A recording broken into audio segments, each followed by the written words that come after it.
விருதுநகர் மாவட்டம் வந்திராயிருப்பு அருகே 40க்கும் மேற்பட்டோரை வெறிநாய் கடித்த சம்பவம் அதிர்ச்சியை ஏற்படுத்தியிருக்கிறது.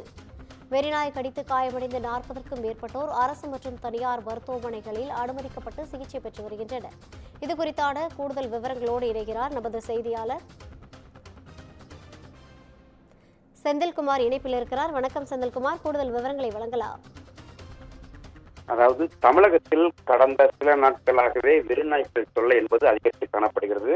குறிப்பாக விருதுநகர் மாவட்டத்தில் வத்திராயிருப்பு கூமாப்பட்டி பகுதியில் தொடர்ந்து 2வது நாட்களாக 40க்கும் மேற்பட்ட நபர்களை வெறிநாய் கடித்ததன் காரணமாக அரசு மற்றும் தனியார் மருத்துவமனையில் சிகிச்சை பெற்று வருகின்றனர். இந்த நிலையில் தொடர்ந்து 2வது நாளாக இன்றும் 10க்கும் மேற்பட்டோர் இன்றும் வெறிநாய் கடித்து சிகிச்சை என்பது அளிக்கப்பட்டு வருகிறது. இந்த நிலையில் பேரூராட்சி நிர்வாகம் அந்த வெறிநாயை இன்னும் பிடிக்கவில்லை காரணமாக அப்பகுதியில் பரபரப்பான சூழ்நிலை காணப்படுகிறது. தொடர்ந்து கூமாப்பட்டி மற்றும் வத்திராயிருப்பு பகுதிகளில் ஒரு சில தனியார் பள்ளியில் இதற்காக விடுமுறை விடுக்கப்பட்டுள்ளது. மேலும் பொதுமக்கள் கையில் கட்டைகளுடனும் பாதுகாப்பிற்காக கையில் பொருட்களை ஏந்திய வண்ணமே சுற்றித் திரிவதை நம்மால் பார்க்க முடிகிறது. தொடர்ந்து மாவட்ட நிர்வாகம் உடனடியாக தெருநாய்க்களை கட்டுப்படுத்த வேண்டும் என்பது பகுதி மேலும் கோரிக்கையாக உள்ளது. கூடுதல் விவரங்களை வழங்கியமைக்காக நன்றி செந்தில்குமார்.